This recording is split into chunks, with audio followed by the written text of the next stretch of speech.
The Reading Lantern presents Sherlock Holmes, The Adventure of the Speckled Band by Arthur Conan Doyle. VIII, The Adventure of the Speckled Band. On glancing over my notes of the 70-odd cases in which I have during the last 8 years studied the methods of my friend Sherlock Holmes, I find many tragic, some comic, a large number merely strange, but none commonplace. For working as he did rather for the love of his art than for the acquirement of wealth, he refused to associate himself with any investigation which did not tend towards the unusual and even the fantastic. Of all these varied cases, however, I cannot recall any which presented more singular features than that which was associated with the well-known Surrey family of the Roylotts of Stoke Moran. The events in question occurred in the early days of my association with Holmes, when we were sharing rooms as bachelors in Baker Street.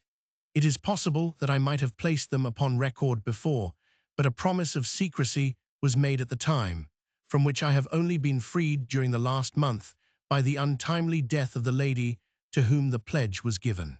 It is perhaps as well that the facts should now come to light, for I have reasons to know that there are widespread rumors as to the death of Dr. Grimesby Roylott, which tend to make the matter even more terrible than the truth. It was early in April in the year '83 that I woke one morning to find Sherlock Holmes standing, fully dressed, by the side of my bed. He was a late riser, as a rule, and as the clock on the mantelpiece showed me that it was only 7:15, I blinked up at him in some surprise, and perhaps just a little resentment, for I was myself regular in my habits. "Very sorry to knock you up, Watson," said he, "but it's the common lot this morning. Mrs. Hudson has been knocked up," she retorted, "upon me, and I on you." "What is it then, a fire?" "No, a client. It seems that a young lady has arrived in a considerable state of excitement, who insists upon seeing me. She is waiting now in the sitting-room." Now, when young ladies wander about the metropolis at this hour of the morning and knock sleepy people up out of their beds, I presume that it is something very pressing which they have to communicate. Should it prove to be an interesting case, you would, I am sure, wish to follow it from the outset. I thought, at any rate, that I should call you and give you the chance. My dear fellow, I would not miss it for anything. I had no keener pleasure than in following Holmes in his professional investigations and in admiring the rapid deductions, as swift as intuitions, and yet always founded on a logical basis, with which he unraveled the problems which were submitted to him. I rapidly threw on my clothes and was ready in a few minutes to accompany my friend down to the sitting-room. A lady dressed in black and heavily veiled, who had been sitting in the window, rose as we entered. "Good morning, madam," said Holmes cheerily. "My name is Sherlock Holmes. This is my intimate friend and associate, Dr. Watson, before whom you can speak as freely as before myself. Ha! I am glad to see that Mrs. Hudson has had the good sense to light the fire. Pray draw up to it, and I shall order you a cup of hot coffee, for I observe that you are shivering." "It is not cold which makes me shiver," said the woman in a low voice, changing her seat as requested. "What then? It is fear, Mr. Holmes. It is terror." She raised her veil as she spoke, and we could see that she was indeed in a pitiable state of agitation, her face all drawn and grey, with restless, frightened eyes, like those of some hunted animal. Her features and figure were those of a woman of 30, but her hair was shot with premature grey, and her expression was weary and haggard. Sherlock Holmes ran her over with one of his quick, all-comprehensive glances. "You must not fear," said he soothingly, bending forward and patting her forearm. "We shall soon set matters right, I have no doubt. You have come in by train this morning, I see. You know me, then?" "No, but I observed the second half of a return ticket in the palm of your left glove. You must have started early, and yet you had a good drive in a dog-cart along heavy roads before you reached the station." The lady gave a violent start and stared in bewilderment at my companion. "There is no mystery, my dear madam," said he, smiling. "The left arm of your jacket is spattered with mud in no less than 7 places. The marks are perfectly fresh. There is no vehicle save a dog-cart which throws up mud in that way, and then only when you sit on the left-hand side of the driver." "Whatever your reasons may be, you are perfectly correct," said she. "I started from home before 6, reached Leatherhead at 20 past, and came in by the first train to Waterloo. Sir, I can stand this strain no longer. I shall go mad if it continues. I have no one to turn to, none, save only one, who cares for me, and he, poor fellow, can be of little aid. I have heard of you, Mr. Holmes. I have heard of you from Mrs. Farintosh, whom you helped in the hour of her sore need. It was from her that I had your address. Oh, sir, do you not think that you could help me, too, and at least throw a little light through the dense darkness which surrounds me? At present it is out of my power to reward you for your services, but in a month or 6 weeks I shall be married, with the control of my own income, and then at least you shall not find me ungrateful. Holmes turned to his desk and, unlocking it, drew out a small casebook, which he consulted. Farintosh, said he. Ah, yes, I recall the case. It was concerned with an opal tiara. I think it was before your time, Watson. I can only say, madam, that I shall be happy to devote the same care to your case as I did to that of your friend. As to reward, my profession is its own reward. But you are at liberty to defray whatever expenses I may be put to at the time which suits you best. And now I beg that you will lay before us everything that may help us in forming an opinion upon the matter.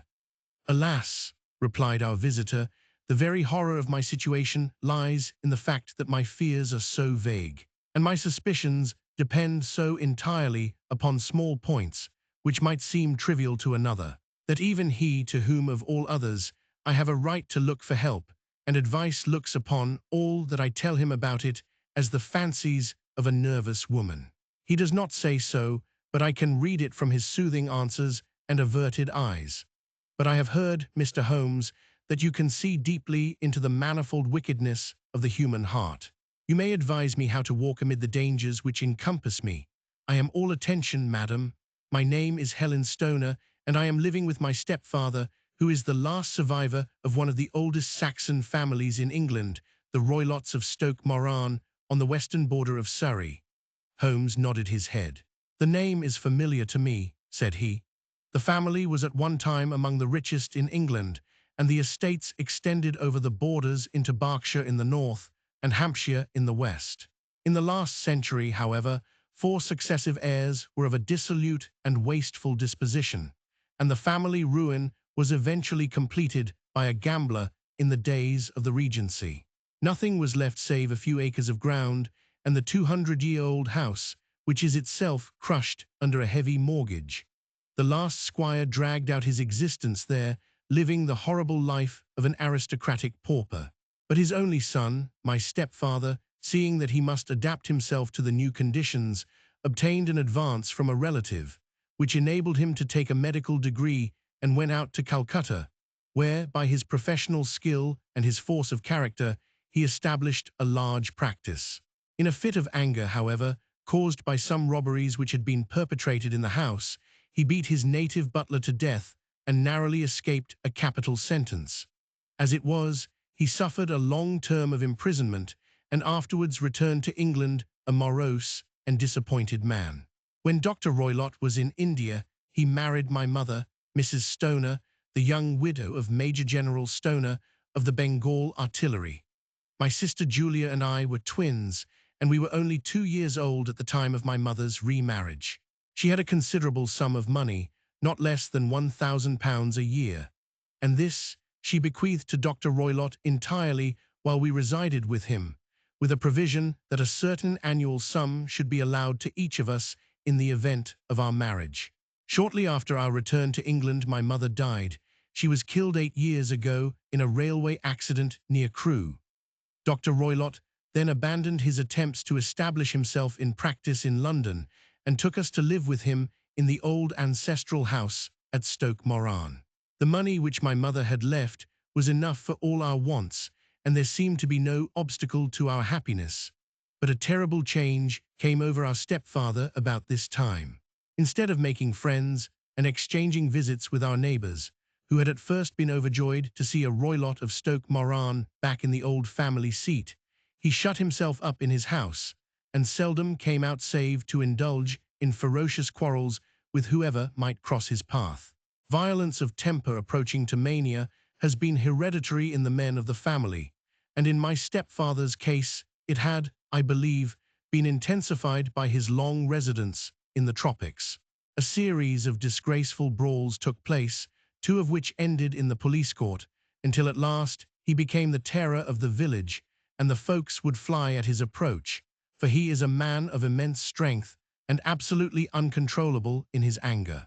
Last week he hurled the local blacksmith over a parapet into a stream, and it was only by paying over all the money which I could gather together that I was able to avert another public exposure. He had no friends at all save the wandering gypsies, and he would give these vagabonds leave to encamp upon the few acres of bramble-covered land which represent the family estate, and would accept in return the hospitality of their tents, wandering away with them sometimes for weeks on end.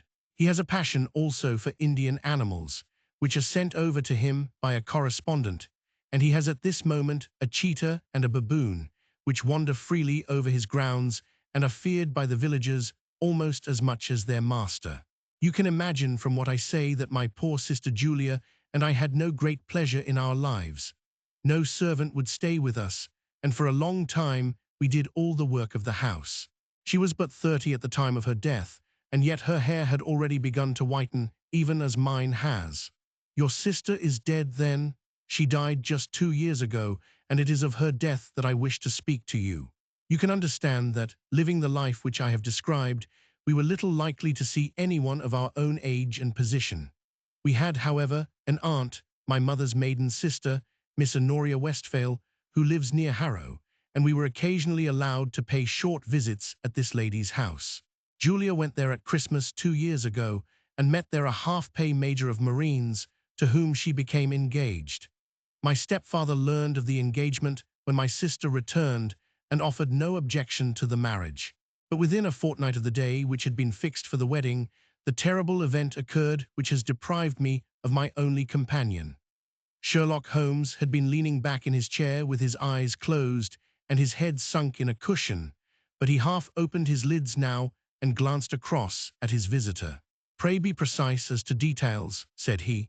"It is easy for me to be so, for every event of that dreadful time is seared into my memory. The manor house is, as I have already said, very old, and only one wing is now inhabited. The bedrooms in this wing are on the ground floor, the sitting rooms being in the central block of the buildings. Of these bedrooms, the first is Dr. Roylott's, the second my sister's, and the third my own. There is no communication between them, but they all open out into the same corridor. Do I make myself plain? Perfectly so. The windows of the 3 rooms open out upon the lawn.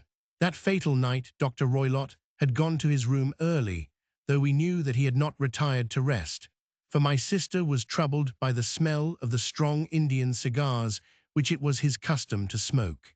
She left her room, therefore, and came into mine, where she sat for some time, chatting about her approaching wedding. At 11 o'clock she rose to leave me, but she paused at the door and looked back. "Tell me, Helen," said she, "have you ever heard anyone whistle in the dead of the night?" "Never," said I. "I suppose that you could not possibly whistle yourself in your sleep." "Certainly not." "But why?" "Because during the last few nights I have always, about 3 in the morning, heard a low, clear whistle. I am a light sleeper, and it has awakened me. I cannot tell where it came from, perhaps from the next room, perhaps from the lawn. I thought that I would just ask you whether you had heard it." "No, I have not. It must be those wretched gypsies in the plantation." "Very likely. And yet if it were on the lawn, I wonder that you did not hear it also." "Ah, but I sleep more heavily than you. Well, it is of no great consequence at any rate." She smiled back at me, closed my door, and a few moments later I heard her key turn in the lock. "Indeed," said Holmes. "Was it your custom always to lock yourselves in at night?" "Always." "And why?" "I think that I mentioned to you that the doctor kept a cheetah and a baboon. We had no feeling of security unless our doors were locked." "Quite so. Pray proceed with your statement." "I could not sleep that night. A vague feeling of impending misfortune impressed me. My sister and I, you will recollect, were twins, and you know how subtle are the links which bind 2 souls which are so closely allied. It was a wild night.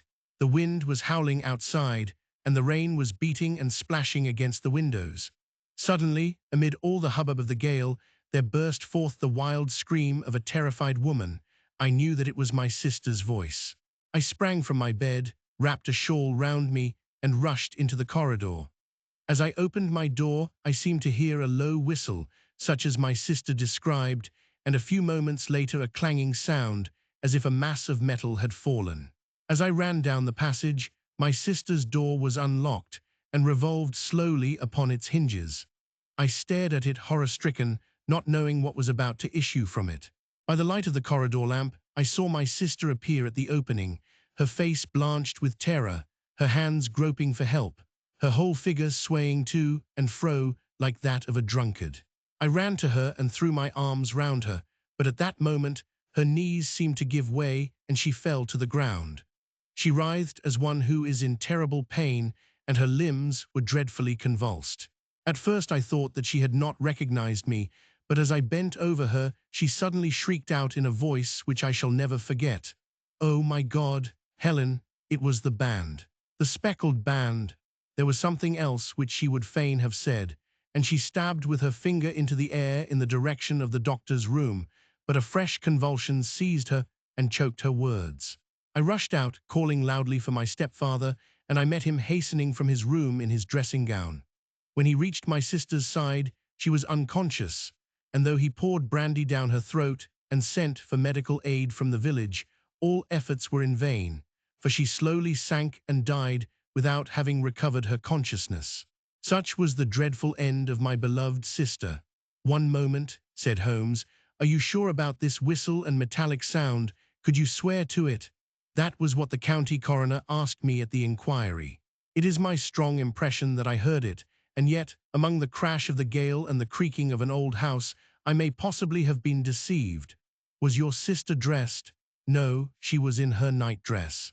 In her right hand was found the charred stump of a match, and in her left a matchbox, showing that she had struck a light and looked about her when the alarm took place. That is important." "And what conclusions did the coroner come to?" "He investigated the case with great care, for Dr. Roylott's conduct had long been notorious in the county, but he was unable to find any satisfactory cause of death. My evidence showed that the door had been fastened upon the inner side, and the windows were blocked by old-fashioned shutters with broad iron bars, which were secured every night. The walls were carefully sounded, and were shown to be quite solid all round, and the flooring was also thoroughly examined with the same result. The chimney is wide, but is barred up by 4 large staples. It is certain, therefore, that my sister was quite alone when she met her end. Besides, there were no marks of any violence upon her. How about poison? The doctors examined her for it, but without success. What do you think that this unfortunate lady died of? Then it is my belief that she died of pure fear and nervous shock, though what it was that frightened her I cannot imagine. Were there gypsies in the plantation at the time? Yes, there are nearly always some there. Ah, and what did you gather from this allusion to a band, a speckled band? Sometimes I have thought that it was merely the wild talk of delirium, sometimes that it may have referred to some band of people, perhaps to these very gypsies in the plantation. I do not know whether the spotted handkerchiefs which so many of them wear over their heads might have suggested the strange adjective which she used. Holmes shook his head like a man who is far from being satisfied. "These are very deep waters," said he. "Pray go on with your narrative. 2 years have passed since then, and my life has been until lately lonelier than ever. A month ago, however, a dear friend, whom I have known for many years, has done me the honor to ask my hand in marriage. His name is Armitage, Percy Armitage, the second son of Mr. Armitage of Crane Water, near Reading. My stepfather has offered no opposition to the match, and we are to be married in the course of the spring. 2 days ago, some repairs were started in the west wing of the building, and my bedroom wall has been pierced, so that I have had to move into the chamber in which my sister died, and to sleep in the very bed in which she slept. Imagine, then, my thrill of terror when last night, as I lay awake, thinking over her terrible fate, I suddenly heard in the silence of the night the low whistle which had been the herald of her own death. I sprang up and lit the lamp, but nothing was to be seen in the room. I was too shaken to go to bed again, however, so I dressed, and as soon as it was daylight I slipped down, got a dog-cart at the Crown Inn, which is opposite, and drove to Leatherhead, from whence I have come on this morning with the one object of seeing you and asking your advice." "You have done wisely," said my friend. "But have you told me all?" "Yes, all. Miss Roylott, you have not. You are screening your stepfather." "Why, what do you mean?" For answer Holmes pushed back the frill of black lace which fringed the hand that lay upon our visitor's knee. 5 little livid spots, the marks of 4 fingers and a thumb, were printed upon the white wrist. "You have been cruelly used," said Holmes. The lady colored deeply and covered over her injured wrist. "He is a hard man," she said, "and perhaps he hardly knows his own strength." There was a long silence, during which Holmes leaned his chin upon his hands and stared into the crackling fire. "This is a very deep business," he said at last. "There are 1,000 details which I should desire to know before I decide upon our course of action. Yet we have not a moment to lose. If we were to come to Stoke Moran today, would it be possible for us to see over these rooms without the knowledge of your stepfather? As it happens, he spoke of coming into town today upon some most important business. It is probable that he will be away all day and that there would be nothing to disturb you. We have a housekeeper now, but she is old and foolish, and I could easily get her out of the way." "Excellent. You are not averse to this trip, Watson?" "By no means." "Then we shall both come. What are you going to do yourself?" "I have 1 or 2 things which I would wish to do now that I am in town. But I shall return by the 12 o'clock train, so as to be there in time for your coming. And you may expect us early in the afternoon. I have myself some small business matters to attend to." "Will you not wait and breakfast?" "No, I must go. My heart is lightened already since I have confided my trouble to you. I shall look forward to seeing you again this afternoon." She dropped her thick black veil over her face and glided from the room. "And what do you think of it all, Watson?" asked Sherlock Holmes, leaning back in his chair. "It seems to me to be a most dark and sinister business." "Dark enough and sinister enough. Yet if the lady is correct in saying that the flooring and walls are sound, and that the door, window, and chimney are impassable, then her sister must have been undoubtedly alone when she met her mysterious end. What becomes, then, of these nocturnal whistles? And what of the very peculiar words of the dying woman? I cannot think. When you combine the ideas of whistles at night, the presence of a band of gypsies who are on intimate terms with this old doctor, the fact that we have every reason to believe that the doctor has an interest in preventing his stepdaughter's marriage, the dying allusion to a band, and finally, the fact that Miss Helen Stoner heard a metallic clang, which might have been caused by one of those metal bars that secured the shutters falling back into its place, I think that there is good ground to think that the mystery may be cleared along those lines. But what then? Did the gypsies do? I cannot imagine. I see many objections to any such theory, and so do I. It is precisely for that reason that we are going to Stoke Moran this day. I want to see whether the objections are fatal or if they may be explained away. But what in the name of the devil? The ejaculation had been drawn from my companion by the fact that our door had been suddenly dashed open, and that a huge man had framed himself in the aperture.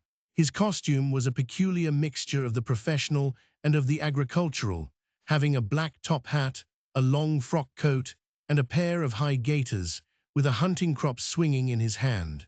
So tall was he that his hat actually brushed the crossbar of the doorway, and his breadth seemed to span it across from side to side.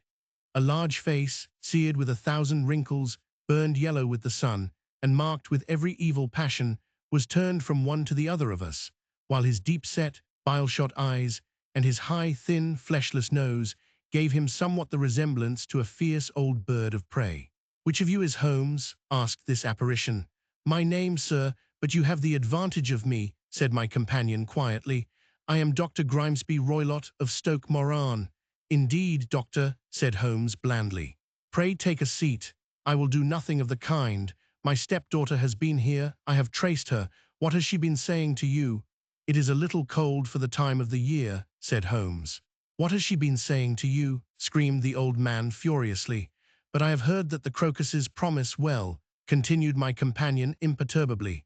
"Ha, you put me off, do you?" said our new visitor, taking a step forward and shaking his hunting crop. "I know you, you scoundrel. I have heard of you before. You are Holmes the meddler." My friend smiled. "Holmes the busybody. His smile broadened. Holmes, the Scotland Yard Jack in office. Holmes chuckled heartily. Your conversation is most entertaining, said he. When you go out, close the door, for there is a decided draught.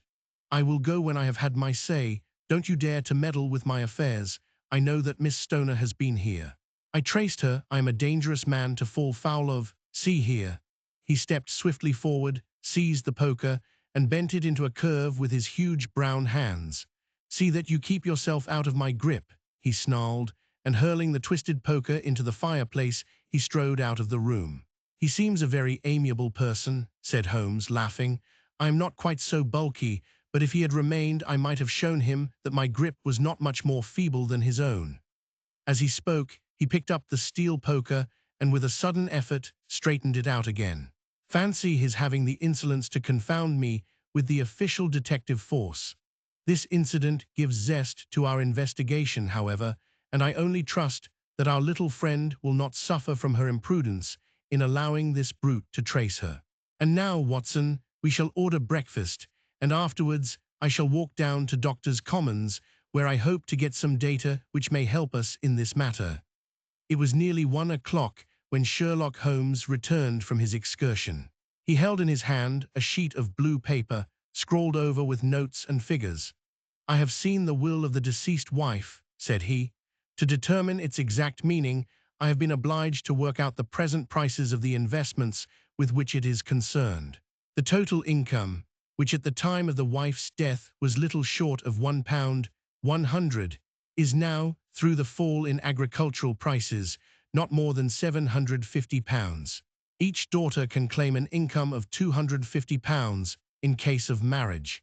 It is evident, therefore, that if both girls had married, this beauty would have had a mere pittance, while even one of them would cripple him to a very serious extent.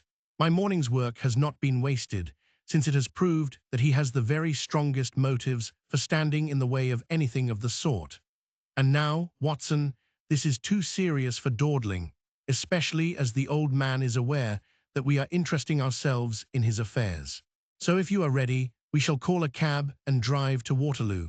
I should be very much obliged if you would slip your revolver into your pocket. An Elise No. 2 is an excellent argument with gentlemen who can twist steel pokers into knots. That and a toothbrush are, I think, all that we need. At Waterloo, we were fortunate in catching a train for Leatherhead, where we hired a trap at the station inn and drove for 4 or 5 miles through the lovely Surrey lanes. It was a perfect day, with a bright sun and a few fleecy clouds in the heavens.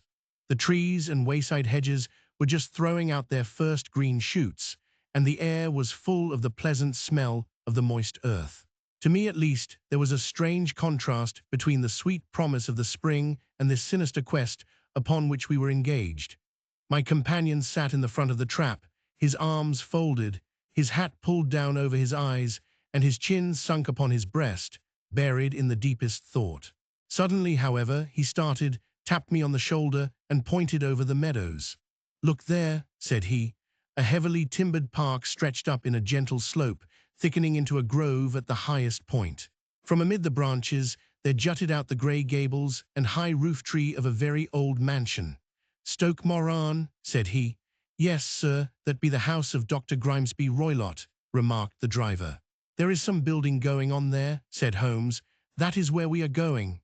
There's the village, said the driver, pointing to a cluster of roofs some distance to the left. But if you want to get to the house, you'll find it shorter to get over this stile, and so by the footpath over the fields. There it is, where the lady is walking. And the lady, I fancy, is Miss Stoner, observed Holmes, shading his eyes. Yes, I think we had better do as you suggest. We got off, paid our fare, and the trap rattled back on its way to Leatherhead. I thought it as well, said Holmes as we climbed the stile, that this fellow should think we had come here as architects or on some definite business. It may stop his gossip. Good afternoon, Miss Stoner. You see that we have been as good as our word. Our client of the morning had hurried forward to meet us with a face which spoke her joy. I have been waiting so eagerly for you, she cried, shaking hands with us warmly. All has turned out splendidly. Dr. Roylott has gone to town, and it is unlikely that he will be back before evening. We have had the pleasure of making the doctor's acquaintance. said Holmes, and in a few words he sketched out what had occurred. Miss Stoner turned white to the lips as she listened.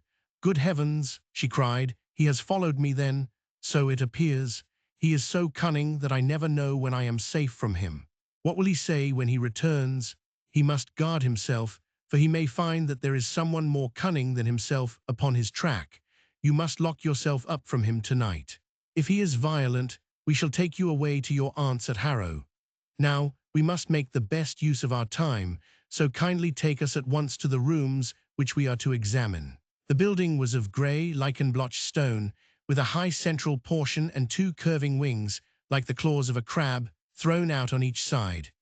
In one of these wings, the windows were broken and blocked with wooden boards, while the roof was partly caved in, a picture of ruin.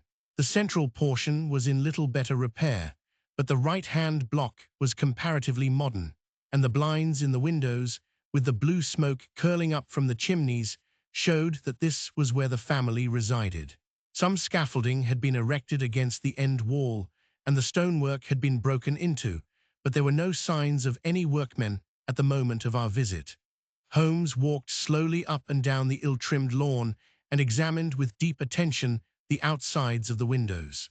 "This, I take it, belongs to the room in which you used to sleep, the centre one to your sisters, and the one next to the main building to Dr. Roylott's chamber." "Exactly so. But I am now sleeping in the middle one, pending the alterations, as I understand.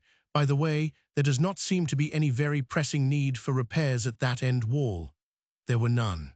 "I believe that it was an excuse to move me from my room." "Ah, that is suggestive. Now, on the other side of this narrow wing runs the corridor from which these three rooms open. There are windows in it, of course."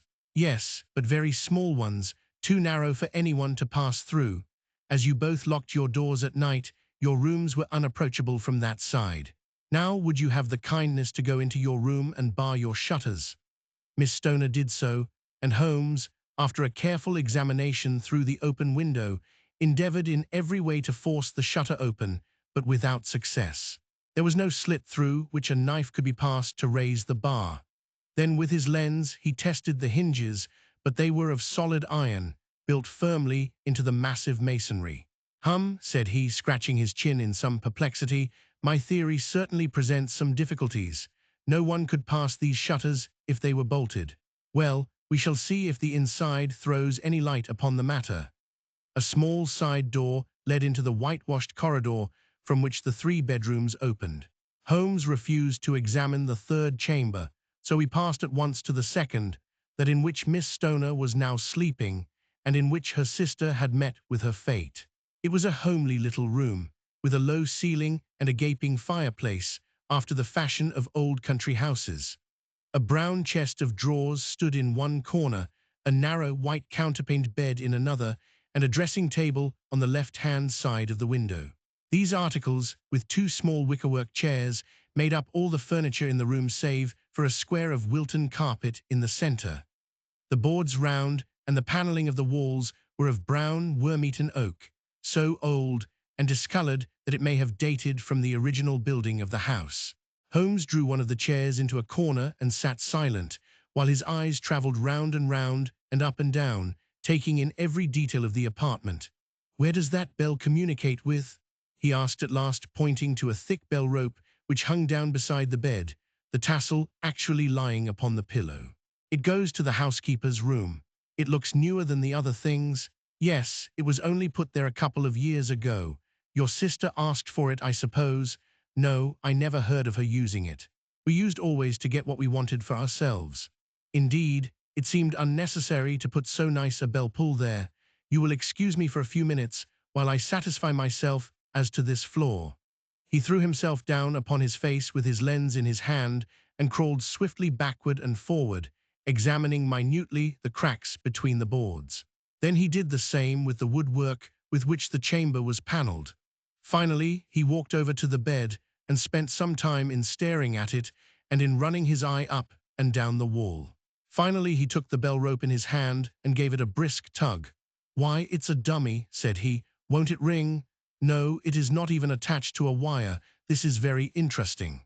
You can see now that it is fastened to a hook just above where the little opening for the ventilator is. How very absurd. I never noticed that before. Very strange, muttered Holmes, pulling at the rope. There are one or two very singular points about this room. For example, what a fool a builder must be to open a ventilator into another room, when, with the same trouble, he might have communicated with the outside air. That is also quite modern, said the lady. Done about the same time as the bell rope, remarked Holmes. Yes, there were several little changes carried out about that time.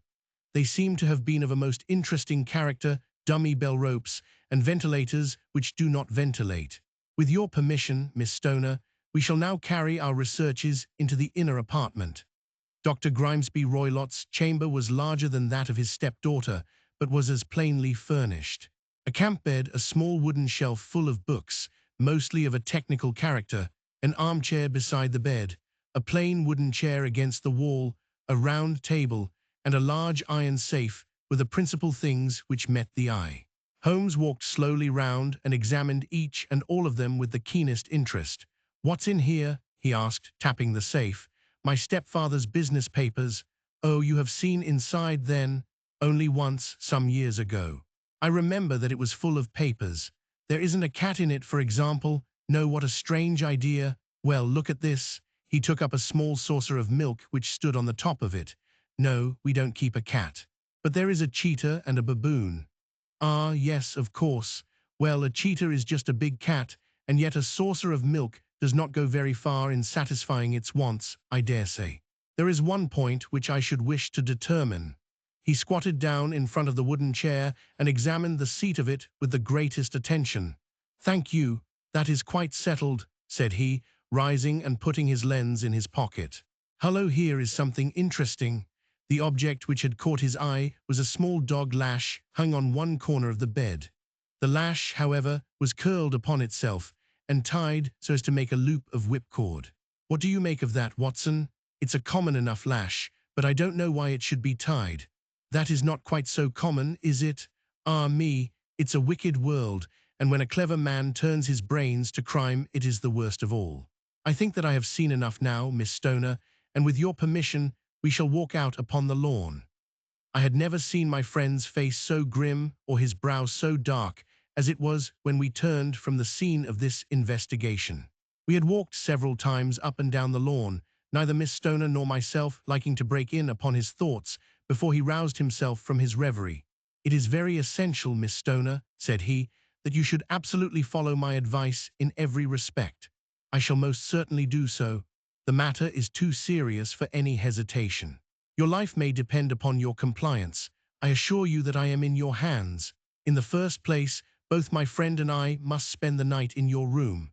Both Miss Stoner and I gazed at him in astonishment. "Yes, it must be so. Let me explain. I believe that that is the village inn over there." "Yes, that is the Crown." "Very good. Your windows would be visible from there?" "Certainly." "You must confine yourself to your room on pretence of a headache when your stepfather comes back.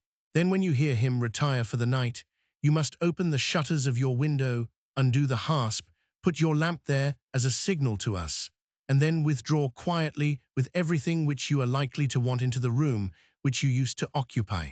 I have no doubt that, in spite of the repairs, you could manage there for one night." "Oh yes, easily. The rest you will leave in our hands." "But what will you do?" "We shall spend the night in your room, and we shall investigate the cause of this noise which has disturbed you." "I believe, Mr. Holmes, that you have already made up your mind," said Miss Stoner, laying her hand upon my companion's sleeve. "Perhaps I have. Then, for pity's sake, tell me what was the cause of my sister's death. I should prefer to have clearer proofs before I speak. You can at least tell me whether my own thought is correct, and if she died from some sudden fright." "No, I do not think so. I think that there was probably some more tangible cause. And now, Miss Stoner, we must leave you, for if Dr. Roylott returned and saw us, our journey would be in vain. Goodbye, and be brave, for if you will do what I have told you, you may rest assured that we shall soon drive away the dangers that threaten you."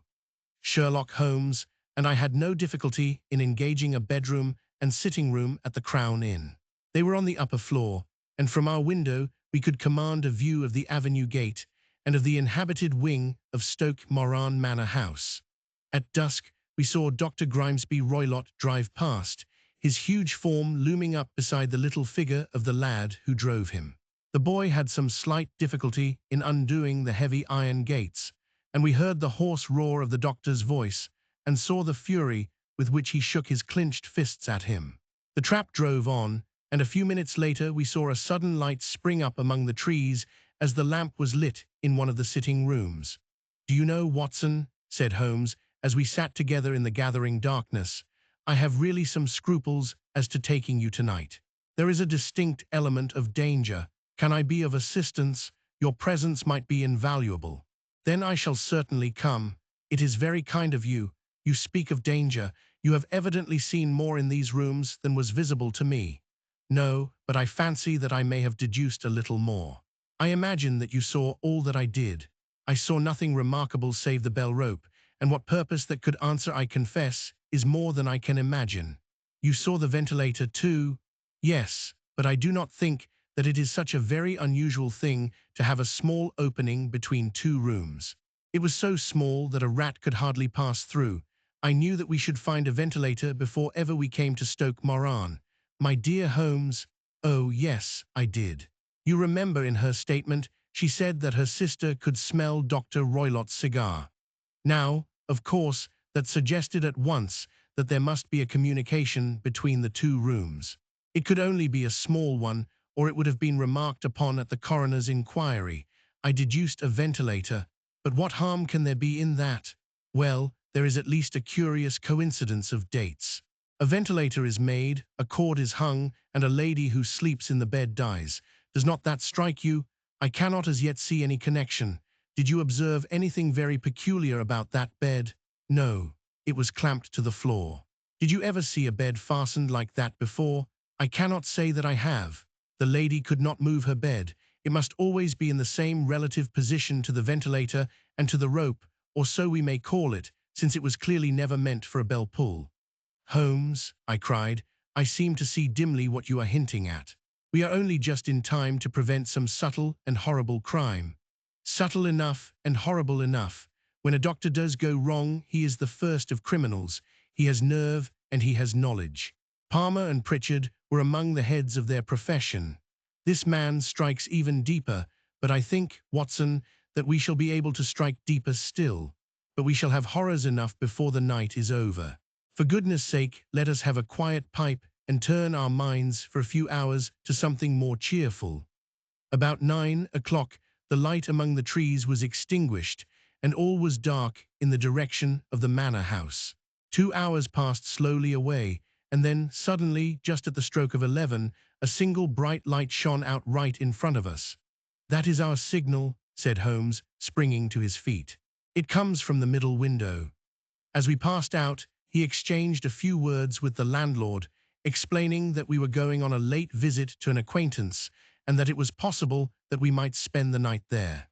A moment later we were out on the dark road, a chill wind blowing in our faces, and one yellow light twinkling in front of us through the gloom to guide us on our somber errand. There was little difficulty in entering the grounds, for unrepaired breaches gaped in the old park wall. Making our way among the trees, we reached the lawn, crossed it, and were about to enter through the window when out from a clump of laurel bushes there darted what seemed to be a hideous and distorted child, who threw itself upon the grass with writhing limbs and then ran swiftly across the lawn into the darkness. "My God," I whispered, "did you see it?" Holmes was for the moment as startled as I. His hand closed like a vice upon my wrist in his agitation. Then he broke into a low laugh and put his lips to my ear. "It is a nice household," he murmured. "That is the baboon." I had forgotten the strange pets which the doctor affected. There was a cheetah too. Perhaps we might find it upon our shoulders at any moment.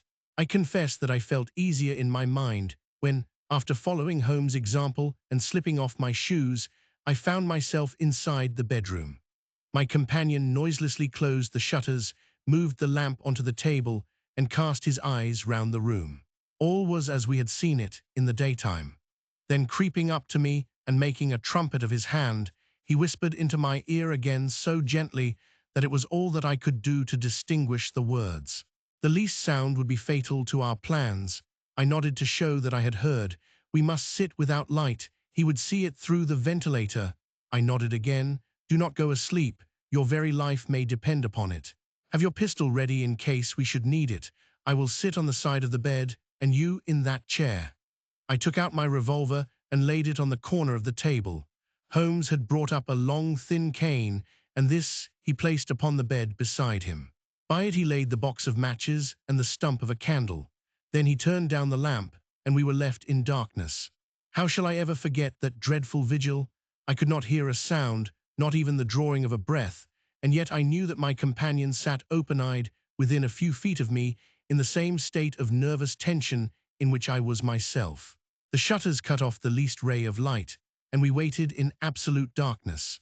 From outside came the occasional cry of a night bird, and once at our very window a long-drawn cat-like whine, which told us that the cheetah was indeed at liberty. Far away we could hear the deep tones of the parish clock, which boomed out every quarter of an hour. How long they seemed, those quarters! 12 struck, and 1 and 2 and 3, and still we sat waiting silently for whatever might befall. Suddenly there was the momentary gleam of a light up in the direction of the ventilator, which vanished immediately, but was succeeded by a strong smell of burning oil and heated metal. Someone in the next room had lit a dark lantern. I heard a gentle sound of movement, and then all was silent once more, though the smell grew stronger. For half an hour I sat with straining ears. Then suddenly another sound became audible, a very gentle, soothing sound, like that of a small jet of steam escaping continually from a kettle. The instant that we heard it, Holmes sprang from the bed, struck a match, and lashed furiously with his cane at the bell pull. "You see it, Watson," he yelled. "You see it," but I saw nothing. At the moment when Holmes struck the light I heard a low, clear whistle, but the sudden glare flashing into my weary eyes made it impossible for me to tell what it was at which my friend lashed so savagely. I could, however, see that his face was deadly pale and filled with horror and loathing. He had ceased to strike and was gazing up at the ventilator when suddenly there broke from the silence of the night the most horrible cry to which I have ever listened. It swelled up louder and louder, a hoarse yell of pain and fear and anger all mingled in the one dreadful shriek. They say that away down in the village, and even in the distant parsonage, that cry raised the sleepers from their beds. It struck cold to our hearts, and I stood gazing at Holmes, and he at me, until the last echoes of it had died away into the silence from which it rose. "What can it mean?" I gasped. "It means that it is all over," Holmes answered. "And perhaps, after all, it is for the best. Take your pistol, and we will enter Dr. Roylott's room." With a grave face, he lit the lamp and led the way down the corridor. Twice he struck at the chamber door without any reply from within. Then he turned the handle and entered, I at his heels, with the cocked pistol in my hand. It was a singular sight which met our eyes. On the table stood a dark lantern with the shutter half open, throwing a brilliant beam of light upon the iron safe, the door of which was ajar.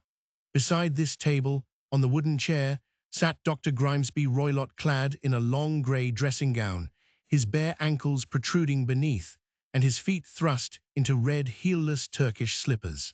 Across his lap lay the short stock with the long lash which we had noticed during the day. His chin was cocked upward, and his eyes were fixed in a dreadful, rigid stare at the corner of the ceiling. Round his brow he had a peculiar yellow band with brownish speckles which seemed to be bound tightly round his head. As we entered he made neither sound nor motion. "The band, the speckled band," whispered Holmes. I took a step forward. In an instant his strange headgear began to move, and there reared itself from among his hair the squat diamond-shaped head and puffed neck of a loathsome serpent. "It is a swamp adder," cried Holmes, "the deadliest snake in India. He has died within 10 seconds of being bitten. Violence does, in truth, recoil upon the violent, and the schemer falls into the pit which he digs for another. Let us thrust this creature back into its den, and we can then remove Miss Stoner to some place of shelter and let the county police know what has happened." As he spoke, he drew the dog whip swiftly from the dead man's lap, and throwing the noose round the reptile's neck, he drew it from its horrid perch, and carrying it at arm's length, threw it into the iron safe, which he closed upon it. Such are the true facts of the death of Dr. Grimesby Roylott of Stoke Moran. It is not necessary that I should prolong a narrative which has already run to too great a length by telling how we broke the sad news to the terrified girl, how we conveyed her by the morning train to the care of her good aunt at Harrow, of how the slow process of official inquiry came to the conclusion that the doctor met his fate while indiscreetly playing with a dangerous pet. The little which I had yet to learn of the case was told me by Sherlock Holmes as we travelled back next day. I had, said he, come to an entirely erroneous conclusion which shows, my dear Watson, how dangerous it always is to reason from insufficient data. The presence of the gypsies and the use of the word band, which was used by the poor girl, no doubt, to explain the appearance which she had caught a hurried glimpse of by the light of her match, was sufficient to put me upon an entirely wrong scent. I can only claim the merit that I instantly reconsidered my position, when, however, it became clear to me that whatever danger threatened an occupant of the room could not come either from the window or the door. My attention was speedily drawn, as I have already remarked to you, to this ventilator and to the bell rope which hung down to the bed. The discovery that this was a dummy and that the bed was clamped to the floor instantly gave rise to the suspicion that the rope was there as a bridge for something passing through the hole and coming to the bed. The idea of a snake instantly occurred to me, and when I coupled it with my knowledge that the doctor was furnished with a supply of creatures from India, I felt that I was probably on the right track. The idea of using a form of poison which could not possibly be discovered by any chemical test was just such a one as would occur to a clever and ruthless man who had had an Eastern training. The rapidity with which such a poison would take effect would also, from his point of view, be an advantage. It would be a sharp-eyed coroner, indeed, who could distinguish the two little dark punctures which would show where the poisoned fangs had done their work. Then I thought of the whistle. Of course, he must recall the snake before the morning light revealed it to the victim. He had trained it, probably by the use of the milk which we saw, to return to him when summoned. He would put it through this ventilator at the hour that he thought best, with the certainty that it would crawl down the rope and land on the bed. It might or might not bite the occupant, perhaps she might escape every night for a week, but sooner or later she must fall a victim. I had come to these conclusions before ever I had entered his room. An inspection of his chair showed me that he had been in the habit of standing on it, which of course would be necessary in order that he should reach the ventilator. The sight of the safe, the saucer of milk, and the loop of whipcord were enough to finally dispel any doubts which may have remained. The metallic clang heard by Miss Stoner was obviously caused by her stepfather hastily closing the door of his safe upon its terrible occupant. Having once made up my mind, you know the steps which I took in order to put the matter to the proof. I heard the creature hiss, as I have no doubt that you did also, and I instantly lit the light and attacked it, with the result of driving it through the ventilator, and also with the result of causing it to turn upon its master at the other side. Some of the blows of my cane came home and roused its snackish temper, so that it flew upon the first person it saw. In this way, I am no doubt indirectly responsible for Dr. Grimesby Roylott's death, and I cannot say that it is likely to weigh very heavily upon my conscience. Thank you for listening. If you enjoyed this story, don't forget to follow the reading lantern and let its light guide you to your next great tale.